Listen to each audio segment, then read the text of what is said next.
introduire la dernière table ronde qui porte sur la prescription littéraire et l'industrialisation de la littérature sur les réseaux sociaux de lecteurs. Alors, quelques mots sur cette table ronde. Elle a été organisée au départ par deux de nos post-doctorants du LabEx Sotteville. Nous tenons toujours, lorsque nous organisons des événements de cette nature, c'est-à-dire des colloques, des conférences, à ce que nos doctorants et les post-doctorants interviennent, soient partie prenante, pour différentes raisons. Mais il me semble qu'en plus, pour ces questions de numérique, c'est avant tout la jeune génération qui est concernée. Ça justifie aussi la présence de tous les étudiants dans cette salle. Je les remercie de leur présence et de leur assiduité, même depuis 3 jours. En effet, ce sont eux qui sont avant tout concernés par cette mutation technologique et cette mutation dans la recherche. C'est pourquoi ils sont présents ici aujourd'hui. Donc ce sont avant tout Marc Jaja de l'Université Paris-Sorbonne qui a fait sa thèse sur les questions d'annotation sous la direction de Mihal Duhey, et aussi Chiara Menardi qui a fait sa thèse en Italie sur les questions de philologie et qui travaille dans le LabEx sur un postdoc, qui travaille donc à un projet de recherche du LabEx Sotteville. Ce sont eux deux avant tout qui ont au départ conçu cette table ronde, et ensuite ils ont invité Louis Viard, ici présent, et notre professeur qui est Nadia El Mrabet. C'est bien ça? Oui, c'est moi. Voilà, c'est bien. Donc maintenant je laisse la parole à Marc Jaja. Toi, Nadia. Oui, je ne sais pas si c'est allumé ou pas. Oui. Donc bonjour, je m'appelle Nadia El Mrabet. Je vais présenter brièvement l'objet de cette table ronde avant de passer la parole à Marc et à Louis. Donc nous avons la tâche de conclure ce colloque, cette fois-ci sur la prescription littéraire dans les réseaux socio-numériques de lecture et l'intégration dans l'industrie de l'édition numérique. Donc ces objets ont pu être étudiés depuis les années 90 et ont suivi les diverses métamorphoses d'Internet au fil du temps. Bien entendu, il y a eu de nombreuses métamorphoses liées au statut, aux pratiques de la lecture et de l'écriture, au statut des intermédiaires comme les libraires, les bibliothécaires, etc., mais aussi la figure de l'auteur, bien entendu. Donc au-delà de ça, ces objets hybrides entre le travail et le loisir, entre l'héritage du papier et la condition algorithmique, définissent et redéfinissent notre rapport au corps, à la présentialité, à la matérialité et au sens que nous donnons à ce qui découle des nombreuses pratiques indicielles que ces réseaux produisent, qui sont eux-mêmes captés dans des logiques de valorisation sociale, de stratégie industrielle et donc de schèmes aussi de socialisation inédits, marqueurs de la culture du numérique aujourd'hui. Pour cadrer très rapidement les années 90 donc à aujourd'hui en 2015, la présence de la littérature sur Internet s'est diversifiée. Elle est d'abord marquée par un temps de l'amateurisme avec des blogs, des forums, puis progressivement l'arrivée de ce qu'on appelle le Web 2.0, dit 2.0, avec des réseaux tels que Facebook, Twitter, etc. Puis évidemment des réseaux spécialisés pour la lecture. Graduellement, on fait face à des logiques d'industrialisation de plus en plus complexes et de plus en plus marquées au sein de ces réseaux. Et donc, quelque part, on passe d'un niveau qui était de l'amateur à le partage d'une passion commune, c'est-à-dire constituer des bibliothèques personnelles, dialoguer autour de sa pratique de la lecture, et un niveau qui est plus de l'ordre de l'industrialisation et de la commercialisation. Donc, faire partie de campagnes publicitaires, par exemple, des réseaux qui créent des profils, ciblent des groupes de lecteurs pour les faire travailler entre guillemets, pour louer par exemple leur pratique devenue une expertise et produire des contenus comme des critiques de livres, des évaluations, parfois aussi lorsque les réseaux en fait captent de plus, parfois à l'insu des lecteurs, leurs pratiques et les transforment en fait en données Et cette marchandisation massive des données collectées de manière automatisée, ce qu'on appelle parfois le big data ou la data au sens large, produisent donc des traces quantitatives et parfois que ces acteurs aussi explicites ou plutôt extrapolent de manière qualitative sur ce qu'est la pratique de la lecture.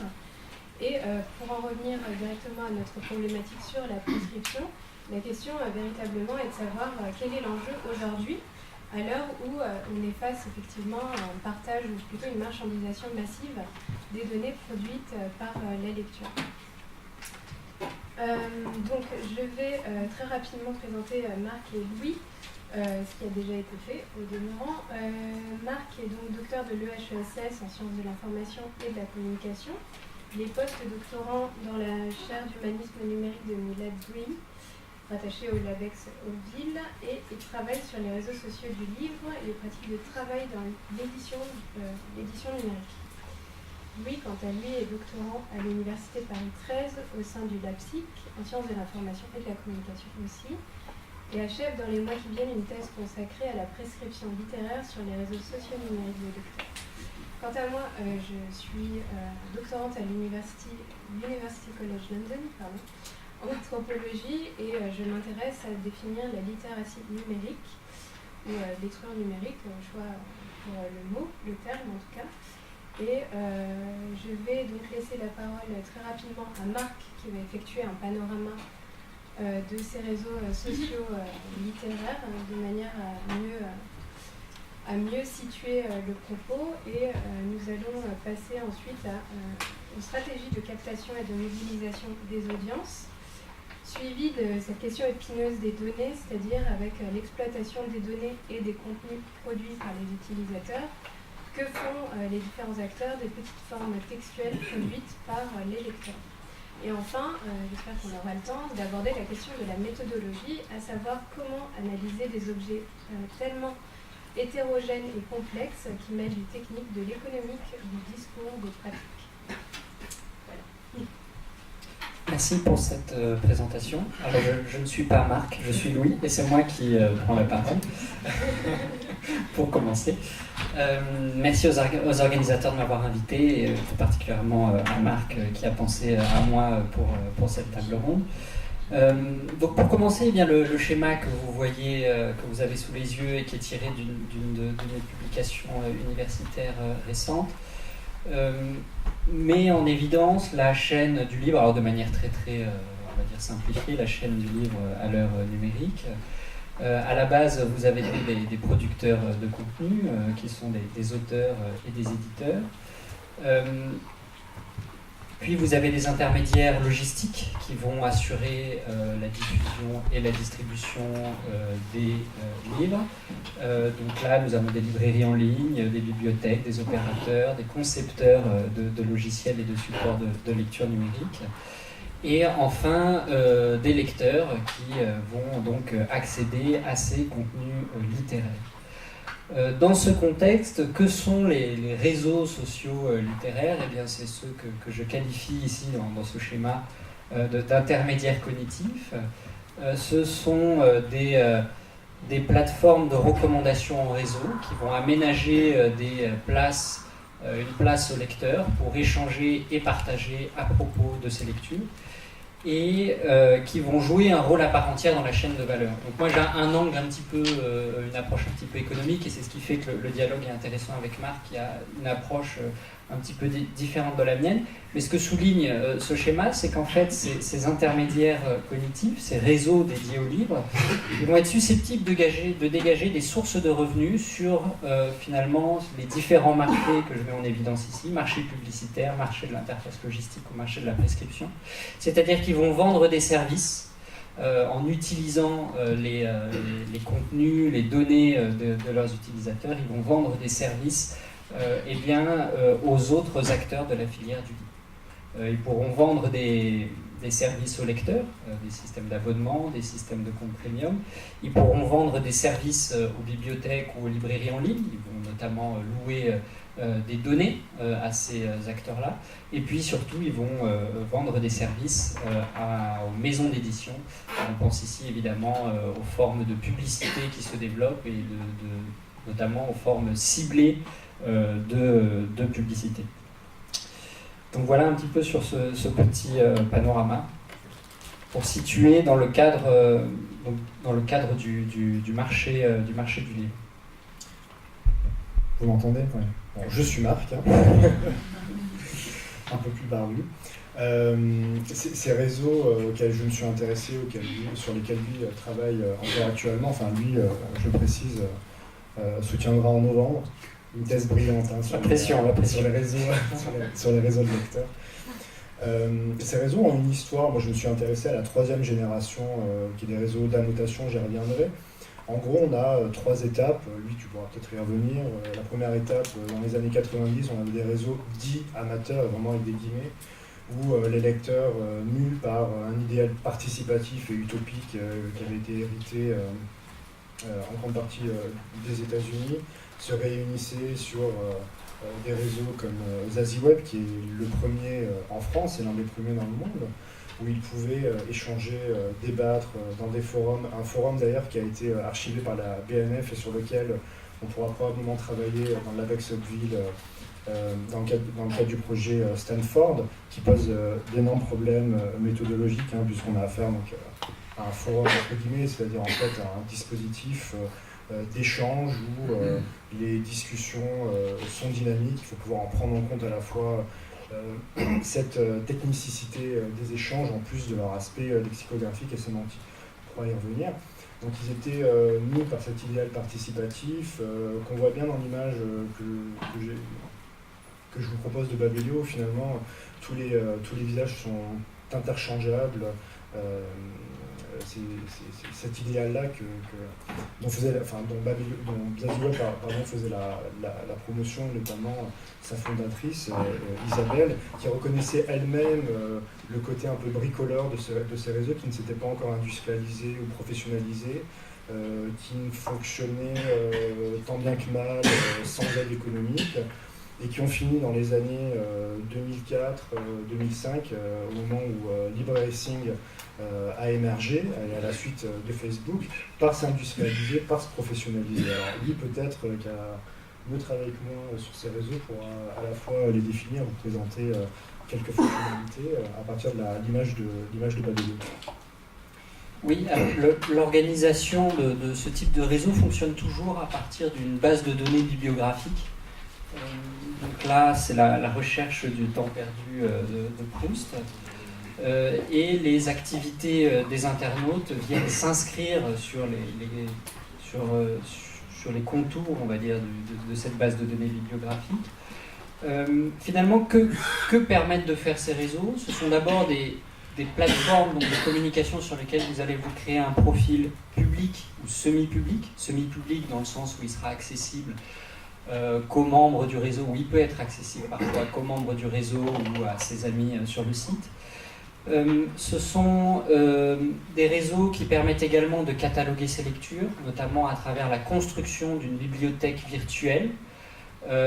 Donc ici, vous allez pouvoir ajouter ce livre, La recherche du temps perdu, à votre bibliothèque virtuelle. Et vous allez pouvoir faire des classements, ordonner votre bibliothèque comme bon vous semble.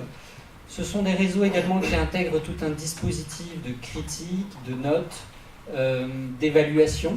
Donc le dispositif typique étant l'ajout d'une note et d'une critique à un livre. Je ne sais pas si on voit là. Non, là, il n'y a pas de critique, c'est en dessous la critique.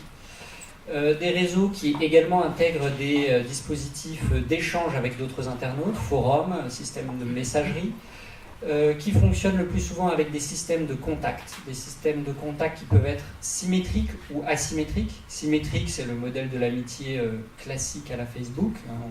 On est amis et on suit mutuellement ses activités.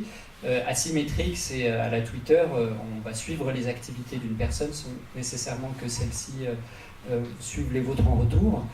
Donc la plupart de ces sites permettent justement ces systèmes de contact. Ce qui est intéressant, c'est que du coup, on peut suivre les activités d'un certain nombre de lecteurs dont on aurait un intérêt particulier à suivre des activités par exemple si on partage des goûts littéraires avec ces lecteurs-là. Et d'ailleurs, des réseaux comme Babelio, comme Sens Critique proposent des moteurs de recommandation d'avis.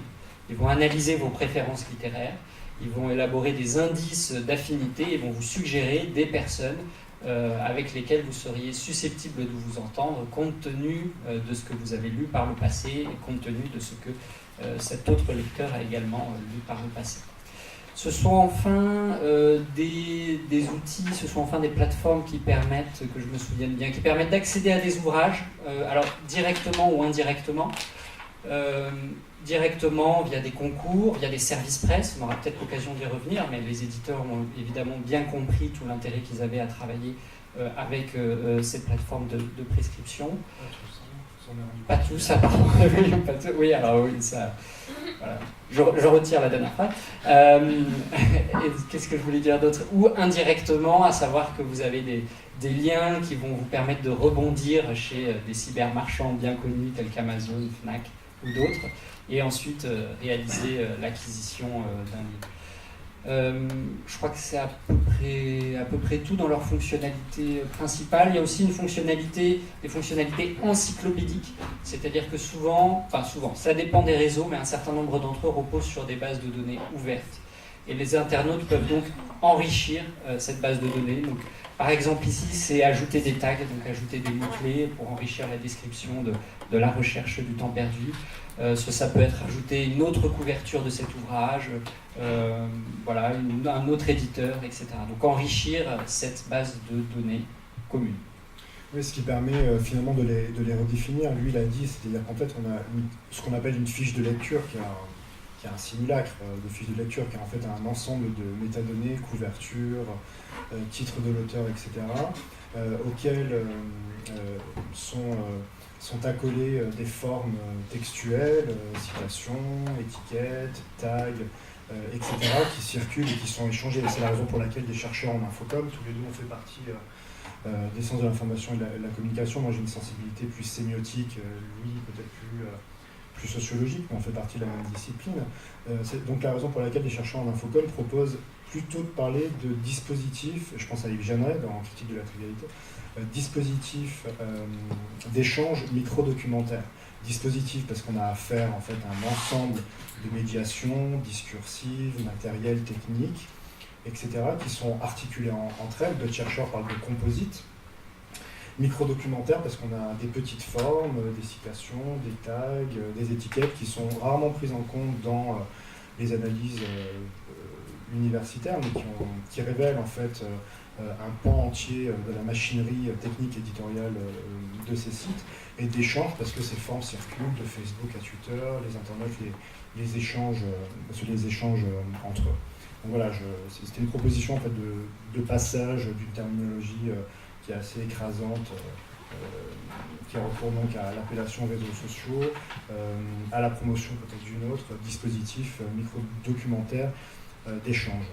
La troisième catégorie de ces réseaux, on vous en a donc présenté deux, c'est ça, hein, les années 90, autour de 2004-2005 avec l'avènement de Facebook, et autour de 2007-2008, le lancement de Book Luton, qui était déjà chargé en termes d'imaginaire, puisqu'il postulait le désir irrésistible des lecteurs de dévorer des livres, ce qu'ont souvent tendance à faire ces types de réseaux qui proposent par exemple des feeds, des flux RSS qui doivent nourrir le lecteur, j'y reviendrai un peu plus tard. Book Luton donc, ne proposait plus seulement en 2007-2008 dans un navigateur web de produire un ensemble de formes médiatiques, textuelles, citations, critiques, etc., alentour du livre, hein. C'était des formes paratextuelles qui venaient s'adjoindre à une fiche de lecture. Book Luton permettait de produire en fait des critiques ou des commentaires dans les marges même, alors je mets vraiment des guillemets parce que encore une fois ce sont des simulacres sémiotiques hein, de notre mémoire culturelle et livresque, proposait donc de produire des citations, des commentaires dans les marges même des textes. Ce qui permet alors aujourd'hui, j'y reviendrai un peu plus tard, sur ce qu'ils permettent, mais aujourd'hui, ces réseaux se sont considérablement développés de 2008 à 2014, et notamment en 2010, lors du lancement. C'était en 2010, non, l'iPad? J'ai l'impression que c'était le Crétacé déjà. C'est 2010, hein. C'est comme Facebook, hein. C'était en 2004. On a l'impression que ça fait 30 ans, mais c'était en 2004. L'iPad donc en 2010, et ces réseaux n'ont cessé de se déployer, de se développer. On en comptait en 2015 une dizaine. Alors les réseaux de lecteurs de deuxième génération, il y en a au moins 30 en France et dans le monde, enfin 30, peut-être 10-15 en France. Oui, alors après ça dépend des définitions qu'on peut avoir en fonction du dispositif, mais oui, il y en a une quinzaine, une vingtaine. Après, on va avoir des réseaux qui sont généralistes, sur lesquels vous allez parler de tous les livres, qui sont ceux qui ont on va dire peut-être les niveaux d'audience les plus élevés. Donc aux États-Unis c'est Goodreads, chez nous ce sera un Babelio typique. Après vous avez des réseaux, voilà, il y a plein de réseaux de niche en fait. Vous avez des réseaux dédiés à la littérature jeunes adultes, donc on vient parler de romans plutôt dédiés aux adolescents, donc fantasy, fantastique et science-fiction tirent leur épingle du jeu. Et puis aussi un certain nombre de plateformes dédiées à la bande dessinée. Et même dans la bande dessinée, au manga. Vous avez Manga Sanctuary, par exemple, qui est entièrement dédié à cette activité, et qui vont être leaders chacun, on va dire, sur leur segment et sur la communauté qu'ils permettent de réunir. Oui, dans le cas des réseaux de troisième génération auxquels je me suis intéressé, sont plutôt généralistes, et on pourra peut-être y revenir tout à l'heure, mais bon, la réalité est assez homogène, notamment des modèles économiques. Hein. Certains, comme Readme, qui a été racheté en 2014 par Dropbox. Ils ont été rachetés par... C'était d'ailleurs leur but, c'est souvent le but de ces petites startups de produire un logiciel assez innovant pour être suffisamment remarqué et ensuite être racheté. Donc Readme proposait, en gros, c'est assez simple, hein, mais redoutablement efficace, surtout dans ce contexte où on doit passer d'un support à l'autre, etc. Ils avaient une interface très simple, minimaliste, qui permettait de surligner un passage d'un texte, de le partager, de le retrouver sur le site internet qu'avait développé Readme, de le commenter, de transformer, on y reviendra un peu plus tard, ces surlignements en chronotope, c'est ce que j'appelle le chronotope, ou en statut Facebook, etc. etc. Amazon a également sorti le sien, Kobo aussi, donc selon les logiques économiques des uns et des autres, soit dans le cadre Emile, c'est un vrai modèle économique sur lequel ils appuient pour revendre les données, les traces produites, enfin, en tout cas les interprétations des inscriptions produites par les lecteurs en traces ou données qui vont faire l'objet ensuite d'une monétisation sur le marché des éditeurs. On va dire à tel éditeur, tel lecteur s'est arrêté à tel moment, on vous conseille de produire un livre de cuisine avec telles informations parce que les lecteurs s'arrêtent et commentent à ce moment-là. Donc Readme vendait ce modèle-là. Kobo, lui, s'y intéresse plutôt. Il y en a une dizaine à peu près qui sont sortis, qui sont tous morts quasiment, enfin en grande partie. Ils se sont rendus compte que le modèle n'était pas viable. Mais Kobo, vous connaissez peut-être Kobo by Fnac, c'est la liseuse de la Fnac, propose un réseau social également intégré aux liseuses ou à sa tablette, qui permet là encore de chatter entre guillemets avec des auteurs, de surligner des passages de livres, etc. etc. Et dans ce cas-là, ça va renforcer en fait la politique éditoriale d'un constructeur qui n'a pas besoin d'un réseau, sinon pour justifier de son efficacité ou de sa plus-value par rapport à d'autres réseaux. Puis il y a Amazon, évidemment, sur lequel je reviendrai un peu plus tard. Mais on a des points de divergence qui sont assez importants. Ce qu'il est possible d'observer d'un point de vue économique, c'est qu'on a sur ce marché, sur le marché des réseaux sociaux littéraires, la coexistence d'acteurs amateurs. On a dit ça correspond à une première génération, mais il y en a qui existent toujours. Critique Libre, Livre Addict, l'Agora des livres,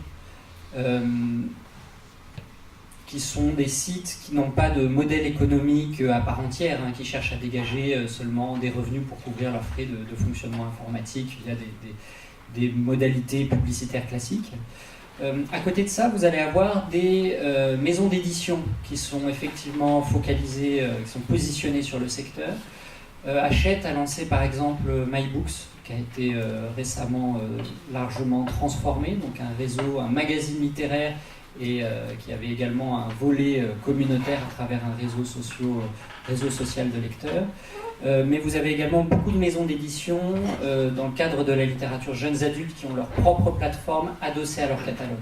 Ça va être toujours chez Hachette Lecture Academy, ça va être chez Pocket Jeunesse à Blog Ouvert, chez Albin Michel ils ont Wiz, etc. Il y en a d'autres.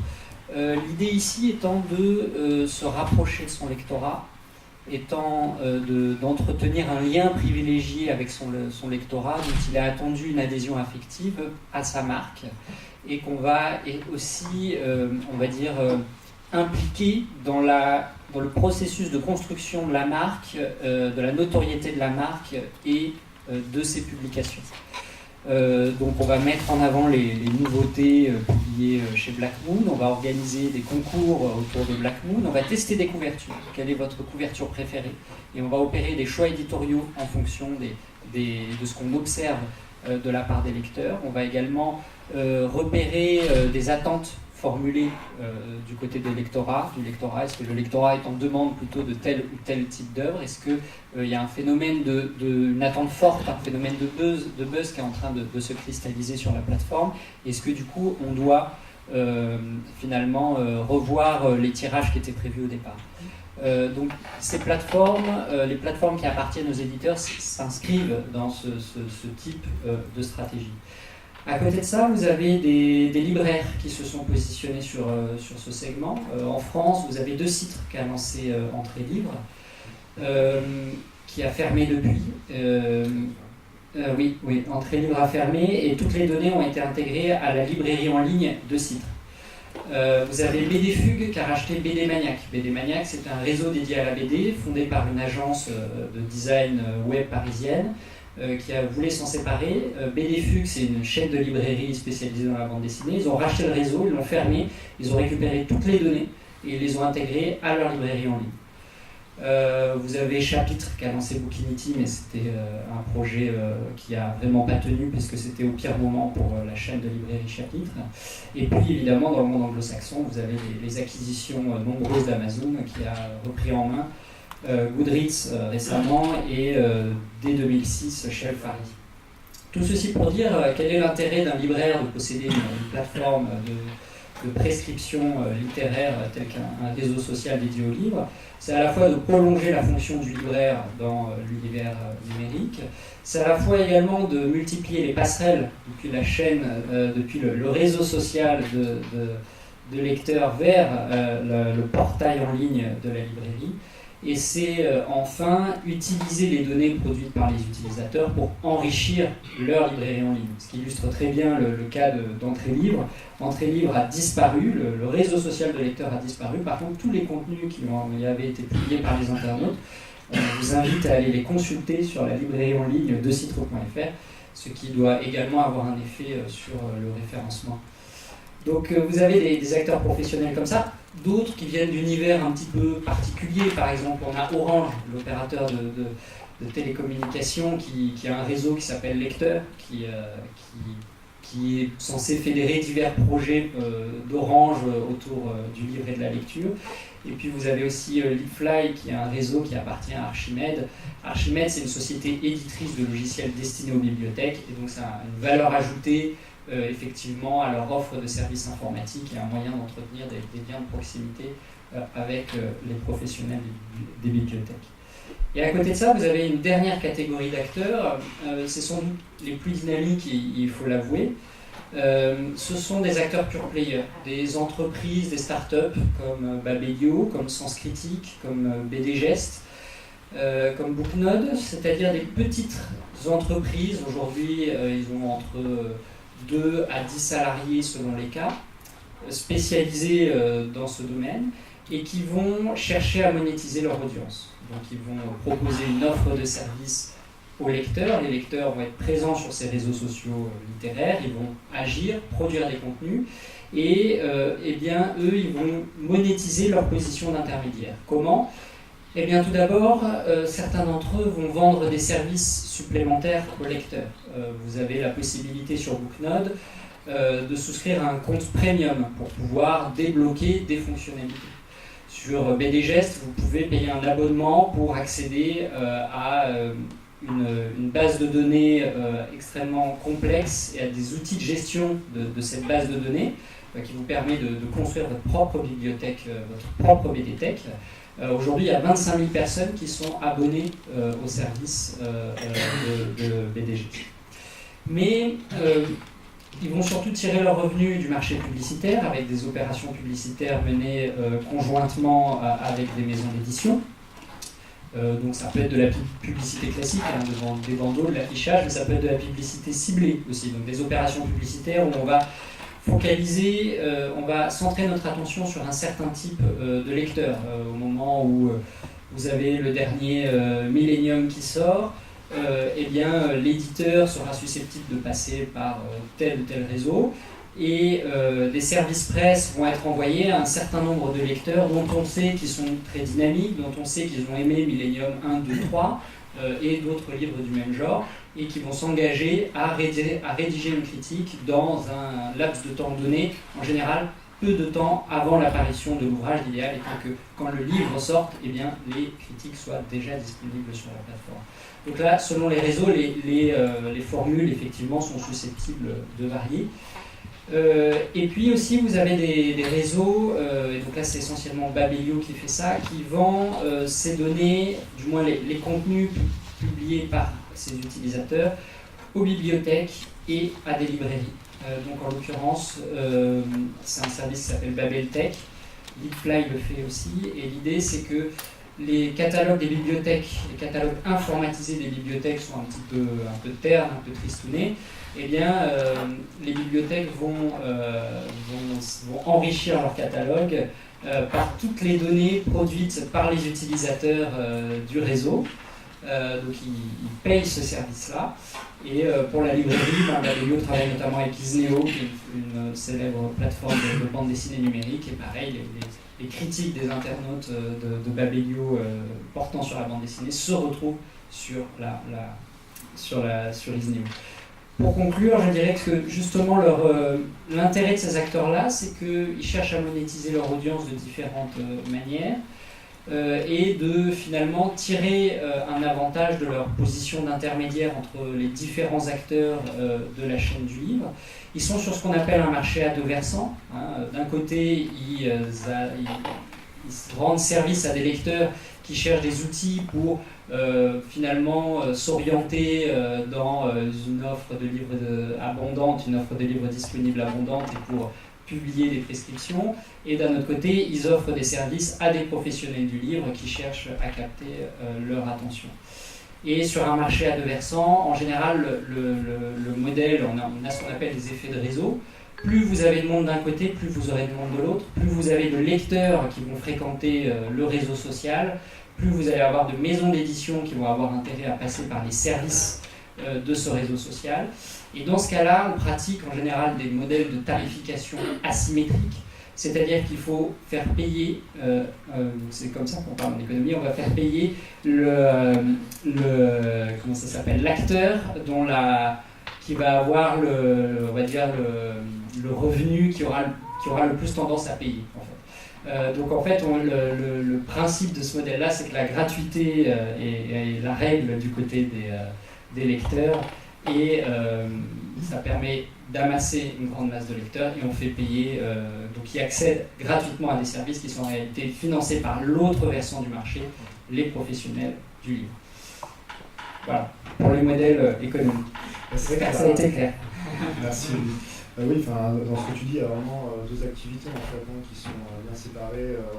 Des activités secondaires dans Calcobo, Amazon, etc., qui vont utiliser ces réseaux pour améliorer leur image de marque, ou des activités premières chez Babelio et Sens Critique, etc., plus entre guillemets amateurs.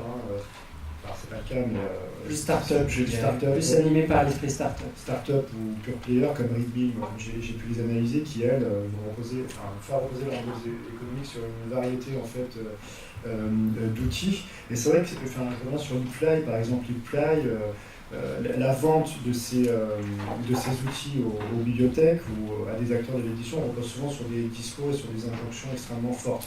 sur le site de Leapfly par exemple, bon, c'est pas mon domaine, hein, mais je rebondis parce que j'avais été frappé par une publicité au Leapfly de proposer dans un discours impératif aux bibliothèques disons donc mettez du web 2.0 dans vos bibliothèques. Comme si le web était le web 2.0 entre guillemets était une affaire une recette de cuisine où il suffirait d'ajouter un peu de sel et un peu de poivre pour l'améliorer. Moi je suis mauvais pour la quantification, mais certains sont meilleurs. Il y a peut-être d'autres distinctions à opérer au niveau de ces réseaux, des distinctions économiques qui sont indispensables, on l'a fait, lui l'a très bien fait. Des distinctions également sémiotiques, ou en tout cas gestuelles. On n'a pas les mêmes gestes sur les réseaux de deuxième génération, troisième génération, on ne produit pas les mêmes formes textuelles, on ne fait pas tout à fait la même chose. Je dirais même qu'on peut dégager une loi sémiotique de ces réseaux. Plus le texte est manipulable, et moins il a tendance à convoquer un ensemble de ressources documentaires comme les citations, les quiz, parce que, tu as dû le remarquer, mais sur les réseaux de deuxième génération, il y a un appel au texte qui n'est pas directement manipulable, extrêmement fort. Vous avez des quiz, vous avez des citations, vous avez en fait un ensemble de ce que Dominique Bouillet appellerait des lectures indicielles qui doit pouvoir nous rappeler à l'absence du texte qui n'est pas directement manipulable. Les réseaux de troisième génération auxquels moi je me suis intéressé, et d'ailleurs c'est l'un de leurs arguments marketing, c'est de pouvoir lire directement le texte, de pouvoir le manipuler et produire un ensemble de formes autour dans les marges du texte. Oui. Je coupe un petit peu, juste pour savoir s'il y a des questions, déjà notamment par rapport à la terminologie qui peut parfois être... Est-ce que les gens sont perdus? En d'autres termes, est-ce que les gens sont totalement perdus ou il n'y a que Marc et moi qui nous comprenons? J'ai une petite question par contre par rapport à... Parce que là, on a beaucoup parlé de ce qu'on pourrait estimer être une sorte de coulisses industrielles. Moi, c'est une question toute bête, c'est-à-dire quelles sont les attentes en fait, des lecteurs vis-à-vis de ces plateformes? Est-ce que ces attentes ont changé à travers le temps? Est-ce que selon les dispositifs, les attentes sont-elles différentes? Comment est-ce qu'on les qualifie? Finalement, est-ce que même le rapport même à la lecture, que ce soit l'objet et puis la pratique, est-ce que ça a changé fondamentalement pour les gens, pour les lecteurs? Non, mais je disais que c'est un jeu d'ajustement en fait, permanent. Les sociologues des techniques l'ont bien montré, comment les concepteurs des interfaces produisent leurs interfaces. Vous avez au sein d'une structure des ingénieurs, des spécialistes du graphisme, des webmasters, etc., qui ont des représentations des attentes extrêmement différentes et qui se représentent en fait une audience postulée. Donc ils s'imaginent ce que sont ces pratiques, ce que sont les pratiques de lecture et d'écriture. Mais ça peut paraître extrêmement étonnant, mais derrière la grande machinerie d'Amazon, et notamment derrière les pratiques d'annotation qui sont possibles dans un Kindle, il n'y a pas une réflexion extrêmement poussée. Moi, je connais quelqu'un je ne citerai pas son nom, je connais quelqu'un qui travaille à Amazon France, qui me racontait à un moment donné comment... Du coup, je lui pose pas mal de questions ethnographiques pour savoir comment sont fabriqués tous ces logiciels. Et il me disait que pendant une réunion, ils avaient eu l'idée finalement du surlignement, de surligner des petites parties de texte dans l'interface de lecture d'Amazon parce que l'un des directeurs avait vu sa fille le faire et qu'il trouvait ça cool. Et parfois, ça se limite vraiment à ça. Ce sont des petits ajouts qui sont testés, sachant qu'en plus, les annotations ne sont pas du tout quelque chose de fondamental pour Amazon, qui est juste un add-on, un petit bonus qui est proposé aux utilisateurs, sur lequel ne repose absolument pas leur modèle économique. Donc l'ajouter ou l'enlever dans une prochaine mise à jour, ça ne leur pose pas de problème. Donc je dirais que en fait, ce sont des séries d'ajustements et de tests en fonction des comportements de lecture qui sont observés. Et qui sont, dans le cas des pratiques lettrées, les pratiques d'annotation sont des pratiques lettrées qui sont progressivement converties, on y reviendra peut-être plus tard. Moi j'ai une question, c'est tout d'abord, je ne sais plus si ça existe, il y avait chez Amazon une reproduction qui est utilisée de manière automatique, les titres critiques, les titres commentaires des lecteurs qui ont été balancés, mis en forme, comme si c'était des pages Wikipédia consacrées ou bien à des auteurs ou à des œuvres, qui donnaient une certaine apparence de légitimité et qui jouait sur un petit peu côté phishing, mais pas très dangereux, mais néanmoins qui avait un aspect assez problématique. La raison, ça peut être intéressant, c'est moi je suis intrigué par la dimension de prescription. La question que j'ai, est-ce que dans les modèles de recommandation, que ce modèle soit algorithmique exclusivement ou qu'il passe par le biais du comité de lecteurs, est-ce qu'il y a, selon vous, des différences visible entre le modèle semi-automatique, on va dire, d'une plateforme comme Amazon, et ce qui se passe dans des communautés où il y a des formes de visibilité, d'autorité qui s'installent parmi les comités de lecteurs et comment ça se joue. La deuxième dimension qui me semble intéressante, et on n'avait pas eu le temps de la développer, c'est ce statut de ces données qu'on peut racheter, qu'on peut vendre, qui peuvent alimenter toute une machine d'un côté et l'autre. On a des questions juridiques évidemment qui ont été là et qui quand même font tourner toute une machinerie derrière. Est-ce qu'il y a eu par exemple des réactions des utilisateurs? Une fois qu'une plateforme a été formée, quelqu'un a acheté la plateforme et qui est devenu le propriétaire de ces données qui maintenant nourrit tout notre système. Oui, il y a plein de problèmes dans le déroulé. On avait prévu des thématiques qui aborderont ces thèmes. Dans le cas d'Amazon, par exemple, c'est vrai que Amazon a racheté, c'est en 2006 qu'ils ont racheté Shelferry, ils ont racheté le réseau Shelferry qui proposait en fait à des lecteurs de produire en effet des index, des tableaux de matière qui étaient souvent très très bien faits d'ailleurs sur les livres de Tolkien. Et ce qu'a fait Amazon dans certains livres, il proposait de récupérer automatiquement ces index et d'éditorialiser les index et les glossaires qui avaient été produits par les utilisateurs de Shelferry qui n'étaient évidemment pas rémunérés. Donc ça c'est une chose, donc à moindre frais, Amazon cherche des éditions, je dirais pas critiques ni savantes, mais en tout cas éditorialisées, qui se distinguent en fait de tous les livres qu'on peut retrouver sur le projet Gutenberg par exemple, des livres qui sont faciles d'accès, qui ne proposent pas de masse critique ou même un index ou un glossaire. Ceci dit, dans le cas des index et des glossaires, il y a des entreprises extrêmement intéressantes qui sont faites sur les wikis. Je pense à un wiki sur Umberto Eco, par exemple, qui reprend de manière très très fine le vocabulaire d'Umberto Eco et qui le distingue. Alors ensuite, concernant les rachats, dans le cas de Readme, par exemple, j'ai rencontré leur fondateur, il n'y a pas vraiment eu de récrimination de la part des lecteurs qui sont assez infidèles, de manière générale. On utilise tous énormément de logiciels et on passe assez rapidement de l'un à l'autre en faisant migrer les données. En plus, Readme avait donné la possibilité aux lecteurs d'exporter les données, donc il leur avait donné un laps de temps. Moi j'avais demandé à avoir accès à leurs données, évidemment ils me l'avaient promis, mais j'ai jamais pu travailler dessus. Alors par contre oui, il y avait quelques récriminations peut-être du côté d'une entreprise qui s'appelait Findings, qui se connectait à l'API d'Amazon, qui se connectait à leur système technique pour récupérer l'ensemble des annotations, des surlignements qui avaient été produits par les lecteurs, pour les réélaborer, les rééditer, les transformer sur un site internet. En fait, il est transformé en citation. On viendra sur cette question de transformation sémiotique du surlignement à la citation, ou du lieu commun. On viendra peut-être sur cette question. Donc Findings, en fait, a dû fermer parce qu'Amazon a changé du jour au lendemain ses conditions d'utilisation de l'API et tout leur modèle économique reposait sur la récupération de ces données et leur rééditorialisation dans des citation firms. C'était le cas.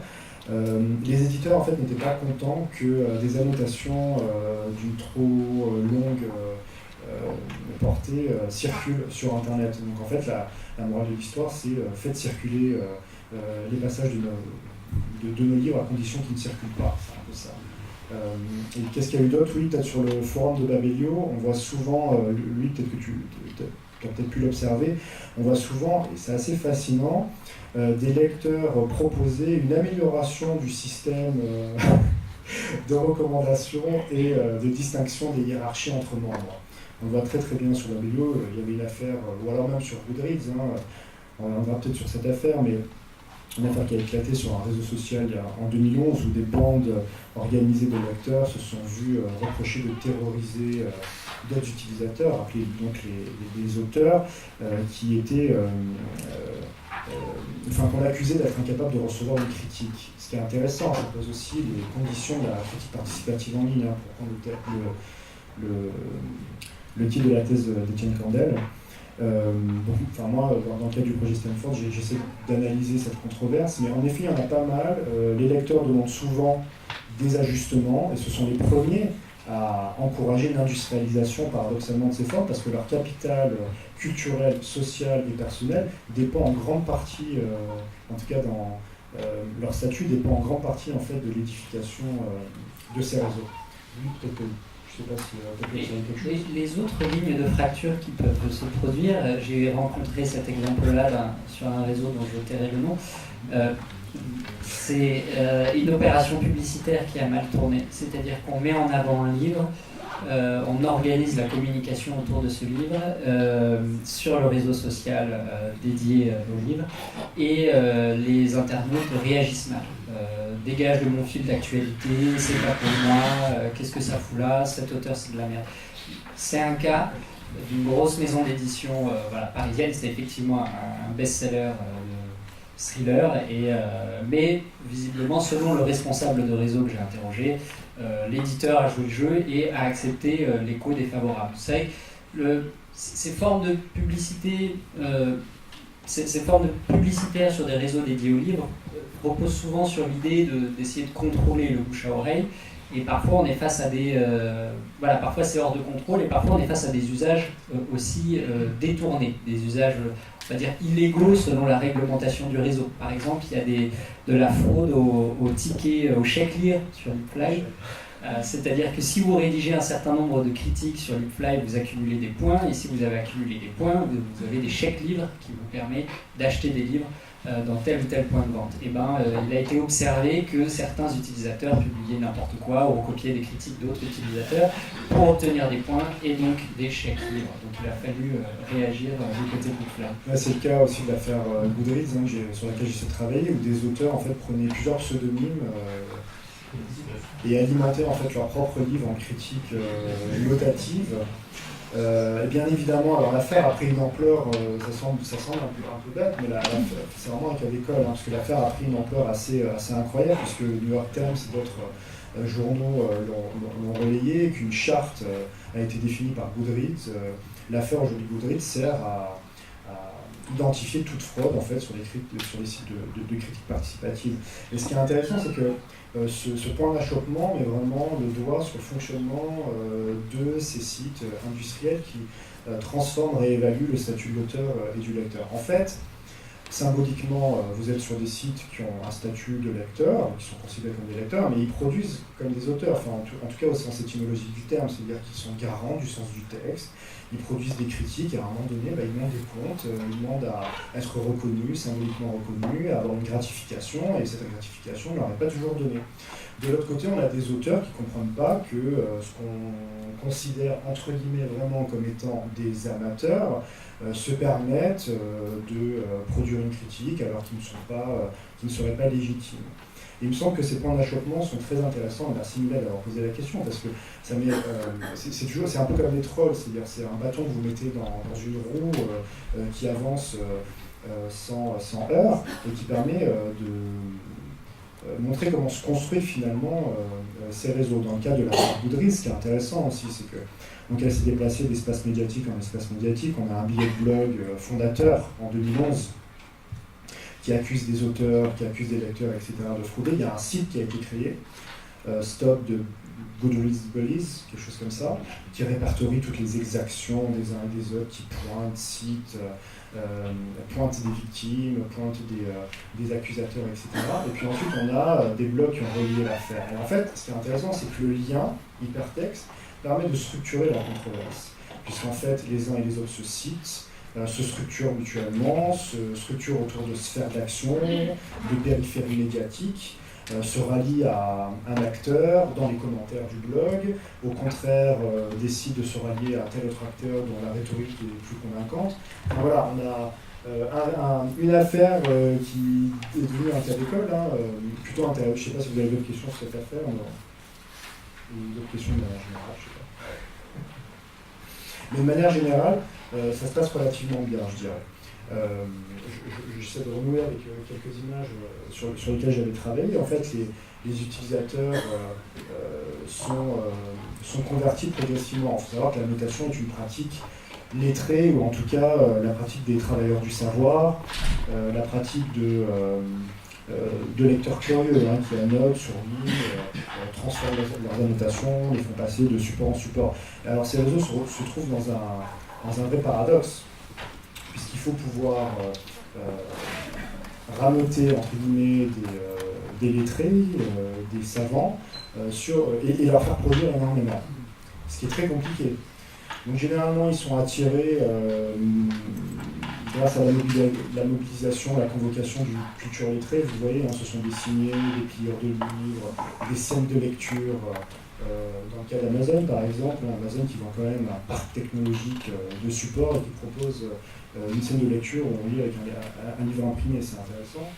Vous avez généralement également énormément de signés, de plumes, qui ont une fonction métonymique, hein, qui renvoie à la culture livresque et lettrée. Dans le cas de Kobo, ça va être intéressant, puisque la Kobo Writing Life, où le geste d'écriture en fait est un geste de l'écriture manuscrite et cursive, et qui doit pouvoir référer à cette culture livresque sans âge. Ce qui est intéressant là, dans le cas de Kobo, c'est que l'écriture est ramenée à sa fonction iconique. Peu importe finalement qu'on dise Writing Life, ce qui est important, c'est que vous voyez qu'il y a un tracé qui a été effectué, qui réfère donc à cette culture ancestrale. Généralement également, l'un des moyens d'hameçonner les lettrés, ou en tout cas les lecteurs, est d'utiliser les lectures indicielles, c'est-à-dire un ensemble de textes fragmentés qui sont étendus sur les réseaux de lecteurs, enfin les réseaux généralistes comme Facebook. Donc vous produisez une annotation, elle circule sur Facebook, vous êtes hameçonné, généralement vous cliquez sur le lien, vous êtes ramené sur les réseaux de lecteurs. Google avait également mis en place un système de notification qui permettait en fait non seulement d'appeler les lecteurs, mais en plus de les rappeler en permanence au système d'utilisation chaque fois qu'un ami dans votre bande d'amis produisait une annotation. Un autre élément qui permet de convertir les lettrés ou d'affaiblir leur réticence éventuelle et d'articuler finalement dans des stratégies rhétoriques les différentes cultures dans lesquelles c'était copiage, je crois, en haut à gauche, le crayon écrit sur l'iPad, ce qui est une manière de dire écrire avec un iPad ou écrire avec un crayon, c'est la même chose. Dans un autre cas, en haut à droite, vous aviez la culture lettrée qui vient consolider la posture de la culture numérique qui est son avenir, mais qui ne peut pas se passer d'elle. Je traduis les discours. Hein. En bas à gauche, vous avez un bandeau de Winners qui, au contraire, inclut la culture numérique la culture lettrée, dans une logique numérique, puisque les bords de la page deviennent les bords de l'écran. Et enfin, là c'est intéressant, c'est la stratégie de Redmi dans ces bandeaux publicitaires. Donc, je les avais analysés de 2011 à 2014. Vous aviez au départ des tas de petits signés, des petites pages qui se tournent, etc. Et en fait, en 2014, au moment où Redmi a probablement estimé que son parc de lecteurs était suffisamment devenus des numériciens ou des lettrés numériques, ils ont complètement abandonné les pages qui se tournent, les surligneurs, etc., pour inclure finalement dans un rapport d'hypernomie la culture numérique et la culture lettrée dans la culture numérique. Avec cette promesse métonymique, la culture tient dans la poche. C'est le cas de Redmi. Évidemment, vous avez des stratégies également rhétoriques, de juxtaposition des écrans qui va pouvoir affaiblir les réticences habituelles. Comment je vais dire, alors que on a fait acheter autant d'écrans, c'est très simple. Vous passez sans médiation, c'est en tout cas la promesse, sans difficulté, d'un écran à l'autre, lisez partout sur tous ces appareils. Évidemment, ces gestes premiers, ces supports sont confortés par ce que j'appellerais des auréoles imaginaires en fait. Ce sont des images qui ont la capacité de connoter d'autres images. Dans le cas de Kobo, c'était assez intéressant de voir le paradoxe en fait de l'entreprise. Généralement, ces dispositifs sont accusés de distraire le lecteur. Alors là, Kobo utilise donc l'image d'un livre qui devient oiseau, qui finalement est susceptible de distraire le lecteur. Alors l'astuce qui a été trouvée est la suivante, c'est que le voyage en fait vous permet d'explorer, et vous permet en fait de vous immerger dans le livre. C'est toute la capacité qu'ont ces auréoles en fait de renverser la logique. Oui, la logique. Et enfin, je m'arrêterai ensuite, généralement, une fois évidemment, ce ne sont pas des étapes, hein, généralement, quand vous allez sur ces réseaux, vous êtes pris par le dispositif, donc dans un entrelacement, dans un tressage très fin de discours, de gestes, de pratiques. Vous avez une mythologie participative extrêmement puissante. On a évoqué le statut de la participation. On va même parler du paradigme participatif. Autant vous ne pouviez pas ne pas communiquer pour l'école de Palo Alto, là vous ne pouvez pas ne pas participer. Et Milad l'a très bien montré, qui définissait les réseaux sociaux comme des cadres vides remplis de contraintes. J'ai un ami informaticien qui avait créé un petit script, vous le lanciez sur Facebook, et chaque fois que vous le lanciez, en fait, tout le contenu de Facebook disparaissait et on voyait que des cadres qui étaient vides. Ce qui montre bien en fait qu'on a des cadres à remplir, qui sont régis par des logiques axiologiques. Dans le cas de, j'emploie un terme un peu barbare pour dire qu'il y a des valeurs en fait, qui se transmettent sur ce réseau. Et généralement, la lecture se doute d'une axiologie. Lire ensemble, c'est bien. Lire ensemble, ça vous permet de découvrir votre nature de lecteur. D'ailleurs, sur Babelio, je me souviens sur le forum de Babelio mettait en place cette petite fantasmagorie ou cette petite fiction. Et je les cite vraiment, lisez ensemble pour mettre un terme au fardeau de la lecture solitaire, quelque chose comme ça. Alors que, on sait bien, on ne dit jamais seul, et deux, je ne suis pas certain que ce soit un fardeau. Et je m'arrête là. On a une contrainte de temps, je suis désolé. Oui, tout à fait. Je pense qu'on va passer directement à la dernière question qui est en fait une conclusion, qui s'intéresse à la méthodologie. Et à savoir comment, pour qu'on le coupe avec le thème de la diversité, comment éviter, selon vous, donc Marc et Louis, les visions un peu désenchantées, voire très dysphoriques sur ces réseaux et qui dénonçaient par exemple une mainmise néo-capitaliste ou un assèchement de la diversité des livres recommandés, voire même une réelle mise en danger de la pratique de la lecture. Sur cette question de la méthodologie, moi, à titre personnel, évidemment par mon laboratoire, le laboratoire dont je dépends, Bernard Miège, ça faisait un petit peu sens. Il avait écrit un article en 2012 pour une approche interdimensionnelle. Il disait que sur finalement des objets relativement circonscrits comme le livre numérique, les liseuses électroniques, il était intéressant de ne pas voir seulement un des versants de l'analyse, pas seulement les modèles économiques, pas seulement les usages, pas seulement les dispositifs techniques, mais essayer de faire fonctionner tout ça ensemble, et c'est un peu ce que j'avais essayé de faire ce que j'ai essayé de faire, j'en parle déjà au passé, c'est terrible, dans ma thèse de doctorat. Donc moi par exemple, pour répondre précisément à la question de la diversité, c'est une question que j'ai étudiée, la question de la diversité, à savoir est-ce qu'Internet favorise la diversité culturelle, est-ce qu'on a de la longue traîne sur Babelio, tout simplement. Donc, cette fameuse théorie de la longue traîne qu'on retrouve là sur ce schéma, non, on va rester là-dessus, je vais aller assez vite, mais l'idée popularisée par Chris Anderson en 2004 et 2006, l'idée, c'est que dans l'environnement numérique, on aurait plus de diversité visible et plus de diversité consommée. Pourquoi ?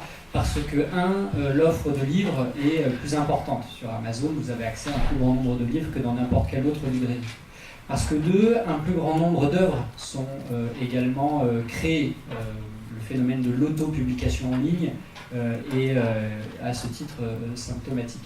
Et 3, parce que, et c'est cette hypothèse-là que je suis allé travailler, parce que y a un plus grand nombre d'informations disponibles sur les biens culturels dans l'environnement numérique et des dispositifs tels que des moteurs de recommandation qui permettent un meilleur ajustement entre l'offre et la demande.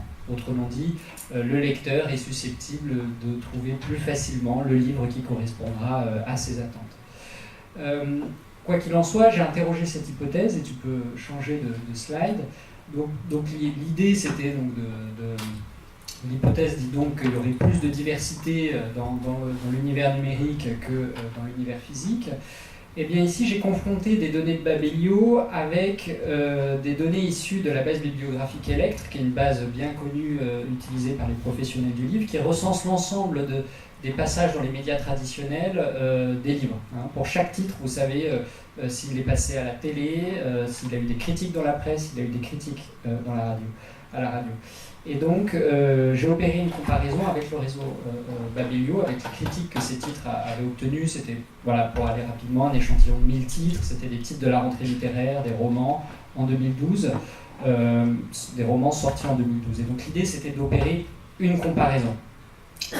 Pourquoi opérer une comparaison? Pour montrer s'il y avait un effet long traîne, pour montrer s'il y avait éventuellement aussi un effet vedettariat. Donc un renforcement de l'attention sur le star system. Pourquoi une comparaison? Parce que c'est aussi, comme l'a montré Marc, très présent dans les discours, d'ailleurs dont on n'a pas tellement parlé, mais dans les injonctions, il y a aussi découvrir. La longue traîne, c'est aussi dans le discours d'accompagnement de ce type de plateforme. Vous allez découvrir des choses auxquelles vous ne vous attendiez pas. Et donc l'idée, c'était, est-ce que c'est bien le cas? Pour décrire rapidement ce graphique, ici c'est le nombre de critiques sur Babelio. Chaque point représentant un livre, au-delà du... Donc chaque livre est positionné en fonction de sa place dans les romans dans les médias traditionnels. Pardon. Ça veut dire quoi? Ça veut dire que tout là-haut, vous avez La vérité sur l'affaire Harry Kéber. C'est à la fois le livre qui a obtenu le plus de critiques dans les médias traditionnels et le livre qui a obtenu le plus de critiques sur Babelio. La ligne bleue, c'est un point d'exclusion, c'est une ligne d'exclusion. Ce sont tous les livres qui ont obtenu des critiques sur Babelio, mais qui n'ont rien obtenu dans les médias traditionnels. Donc des livres qui justement se signalent par une visibilité dans le monde en ligne, alors que dans le monde hors ligne, ils n'avaient rien obtenu.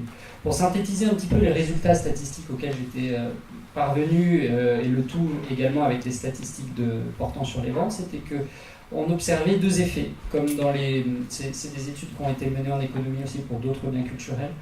On observe premièrement une démocratisation de l'accès à la visibilité. Vous avez un plus grand nombre de livres critiqués sur un réseau social du type Babelio que dans l'ensemble des médias traditionnels. C'est assez logique, vous avez accès à une masse de collaborateurs, rédacteurs qui est bien plus nombreuse que l'ensemble des journalistes littéraires possibles sur le territoire, et vous avez également des capacités de stockage illimitées sur la plateforme. Conjointement, vous observez un deuxième phénomène qui a un effet vedettariat. Vous avez une concentration, un renforcement de la concentration de l'attention des internautes sur les livres les mieux vendus et qui ont déjà obtenu beaucoup de critiques dans les médias traditionnels. Ça s'explique comment? Ça s'explique parce que vous avez des interfaces qui fonctionnent le plus souvent avec des rubriques qui s'organisent avec des critères quantitatifs, les livres les plus populaires, les livres les plus critiqués, les livres qui ont été lus par le plus de personnes ce mois-ci, etc. Ça s'explique aussi par une transparence entre le marché du livre et le réseau social de lecteurs. Plus un livre a été lu, plus il a été acheté, plus il a de chances d'avoir de critiques. Les moteurs de recommandation, également, c'est une troisième hypothèse. Aujourd'hui, les effets des moteurs de recommandation sur la diversité sont discutés. Il y a autant d'études qui montrent que ça favorise la diversité que d'études qui montrent que ça favorise que ça ne favorise pas la diversité. Et puis également parce que ce type de réseau propose des solutions publicitaires qui sont coûteuses pour les petits éditeurs et donc n'ont pas les moyens justement de passer par ces services-là et de mettre en avant via ces dispositifs publicitaires particuliers leur livre sur Babelio. Donc ça veut dire quoi en conclusion? Ça veut dire qu'on a un renforcement, on a un effet vedettariat, clairement, qui s'exprime de manière nette. On a un effet longue traîne, donc plus de diversité, mais à la fois plus de renforcement de l'attention sur les best-sellers. Et les grands perdants de ce jeu-là, ce sont les livres de catégorie intermédiaire. Les livres qui sont vendus en dessous de 10 000 exemplaires, grosso modo, de 10 000 à 5 000 exemplaires. Ce sont les livres qui, par rapport au monde traditionnel, par rapport aux médias traditionnels, finalement perdent du terrain dans l'univers numérique. Alors moi, très rapidement, en conclusion, juste quelques points méthodologiques. Ce qui me semble hyper important, c'est d'abord, analyser les médiations et les transformations. Comment on passe d'un passage surligné du Kindle à une citation sur la fiche de livre d'Amazon, comment on passe d'un acte individuel de parole à une transformation en citation par l'entremise d'une machinerie éditoriale sémiotique technique qui est capable de faire passer, enfin, de la transformer en citation, c'est-à-dire comme si la langue avait fini par tourner d'elle-même, sans trace, salissure, qu'il aurait produite. Enfin, c'est en main qui aurait produit cette citation. C'est comment on passe d'une praxis qui n'a d'autre fin que la production d'une forme, donc un surlignement, à une praxis qui a dans le but de transformer la personne qui lit le passage surligné. Donc on passe du surlignement à la citation par des logiques puissantes. Deuxième point, c'est celui de l'archéologie. Il faut pouvoir savoir d'où viennent ces réseaux, comment les ingénieurs travaillent avec les illustrateurs, les webmasters, de quel fonds idéologique ils se réclament, où ils se ressourcent, dans quelle foire internationale. J'avais essayé de le faire, c'est-à-dire quelles sont les trajectoires des fondateurs de ce réseau. Et troisièmement, qui me semble, troisième point qui me semble important, c'est de prendre en compte un ensemble documentaire assez large, comme le code informatique ou comme la documentation juridique, qui permet d'éclairer différemment ou d'ajouter finalement de l'eau au moulin de conclusion. Et puis le dernier point, c'est à la fois prendre en compte la créativité ou les pratiques de fabrication des listes, tags sur les réseaux de lecteurs qui permettent d'affaiblir la critique de l'industrialisation néo-capitaliste. On voit sur les réseaux de Goodreads ou Babelio par exemple que les lecteurs sont extrêmement créatifs. Et dernier point qui me semble important, c'est de ramener vraiment les données au sol et à la matière, c'est-à-dire de pouvoir rencontrer ces lecteurs, de voir comment ils produisent, voir comment se transforment leurs annotations, comment elles passent d'un support à l'autre, etc., etc. Ce que ne font pas généralement les fondateurs de ces réseaux, qui se contentent de faire des analyses statistiques en manquant 90% de la complexité des pratiques de lecture et d'écriture, qui convoquent des gestes, des instruments, des supports extrêmement différents qui leur échappent. Et c'est probablement la raison pour laquelle, en tout cas c'est une hypothèse que j'avais formulée, la plupart des réseaux qui se sont lancés dans ce modèle économique sont morts. Belle conclusion, non? Donc je pense qu'on va très rapidement fermer cette table ronde qui était très intéressante et très riche, notamment la question de la diversité qui est arrivée en fin de course. Je ne sais pas s'il y a des questions, je ne sais même pas s'il y a le temps de prendre des questions, mais on a pas le temps. ok, très bien. Merci beaucoup à Marc et à Louis.